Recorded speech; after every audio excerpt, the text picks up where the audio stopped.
Sabe qual é a primeira obra que você tem que fazer para ser salvo?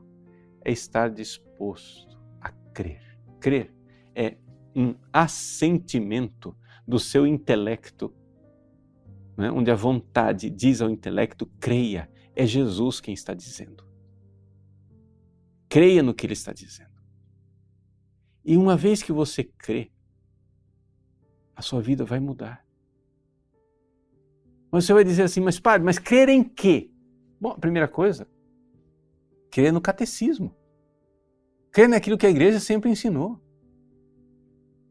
Crer naquilo que creram todos os santos doutores.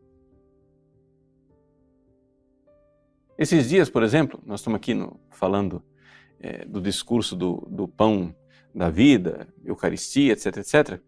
Esses dias está um grande debate a respeito da missa, né? A missa antiga, a missa nova, a missa de Paulo VI, a missa de Pio V, etc, etc. Gente, é o seguinte, eu não vou entrar aqui em discussões a respeito de disciplina e leis, mas eu vou entrar aqui naquilo que é o óbvio e que é a realidade, que é o seguinte: ou a missa que nós celebramos hoje é a missa que todos os santos celebraram ao longo de todos os séculos, ou então nós somos uma outra religião. Vejam, eu estou dizendo isso porque eu celebro todos os dias a missa no missal de Paulo VI, que é o missal que foi promulgado em 1969. Essa é a forma como eu, normalmente, ordinariamente, diariamente, celebro a Santa Missa. Só que acontece o seguinte: este missal e esta missa que eu estou celebrando só tem sentido se ela é a mesma missa e eu sei interiormente que eu estou celebrando a mesma verdade de um padre que está celebrando com outro missal de 1962, chamado Missal de Pio V. O que é que eu estou vendo que as pessoas estão fazendo? Na internet, está a guerra dos dois missais. As pessoas dizem assim, agora é o missal de Paulo VI e quem celebrar Pio V ou quem achar que Pio V é bom e o missal antigo é bom é um herege. Escuta, você não vê que você está cortando o galho no qual você está sentado? Você não vê que é um absurdo isso que você está dizendo? Gente, o missal antigo, ele continua sendo sagrado.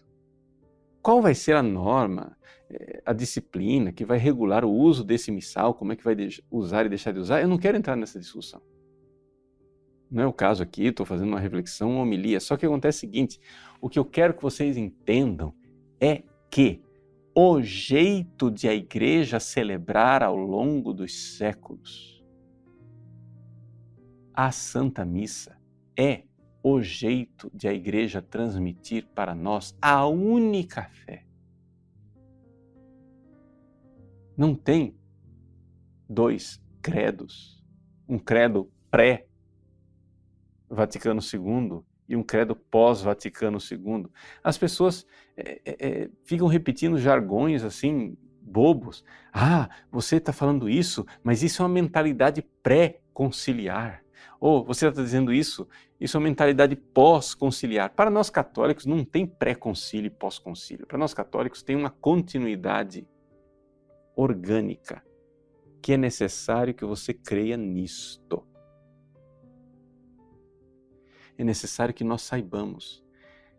Eu conheço muitas pessoas boas e virtuosas, que celebram ou participam da missa com um missal chamado, apelidado de Pio V. Essas pessoas não são cismáticas. Essas pessoas amam a fé da igreja e a forma que a igreja transmitiu essa fé ao longo dos séculos. E isso tudo, gente, é precioso para nós que celebramos o missal recente de Paulo VI ordinariamente. Isso é precioso. Por quê? Porque isto, se nós olhamos com estima, com carinho, como sagrado isto que é feito na liturgia antiga, então tem sentido a liturgia nova. Porque nós temos a consciência de que estamos celebrando a mesma coisa. Mas se você não tem outra coisa a fazer na vida, a não ser agora ficar escarnecendo daquilo que é sagrado e que a igreja venerou ao longo dos séculos, meu irmão, eu só posso dizer que você está muito equivocado. Está muito errado isso daí. Veja, nós temos que estar dispostos a mudar de opinião. Eu dou aqui o meu testemunho pessoal. Eu fui educado, durante todo o meu período de seminário, para uma fiel e devota execução do missal de Paulo VI. Quando eu era diácono, lá em Roma, eu fui diácono durante 2 anos, eu fui educado pessoalmente pelo cardeal Virgílio Noé, que foi cerimoniário de Paulo VI. Ele tinha uma visão muito, precisa e fiel da execução do missal de Paulo VI. E eu aprendi isso. Só que acontece que eu fazia uma coisa que o cardeal Virgílio Noé nunca fez.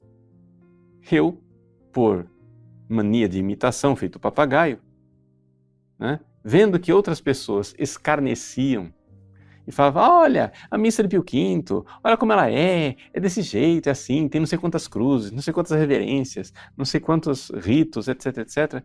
Eu escarnecia. E eu vejo que eu estava errado. Porque eu estava escarnecendo de uma missa que é muito santa, muito sagrada, e que é a missa que os santos doutores da igreja celebraram. É a missa que santos místicos da igreja celebraram. E que a missa que eu celebro no missal de Paulo VI só faz sentido se ela é a continuação daquela missa. Em que medida ela é ou deixa de ser, se é necessária uma reforma da reforma ou não, isso daí é uma coisa que a gente pode deixar para debater no outro horário, noutra ocasião. Mas o que nós precisamos entender, gente, é que para celebrar a missa nós precisamos ter fé.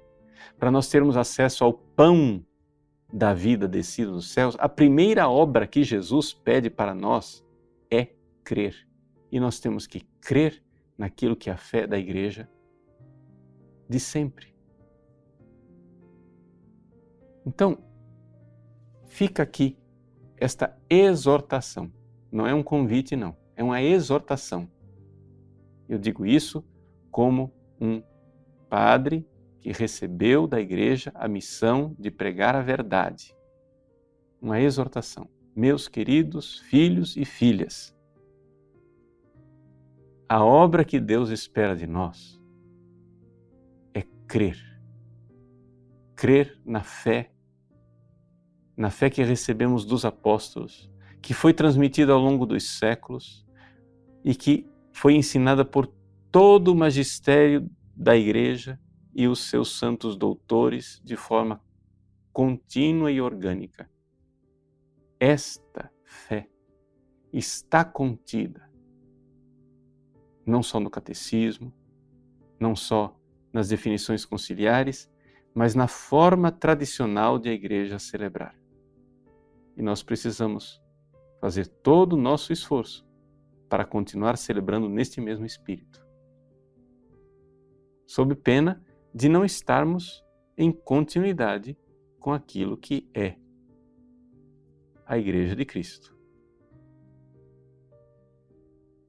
Então, qual é a obra que nós precisamos realizar?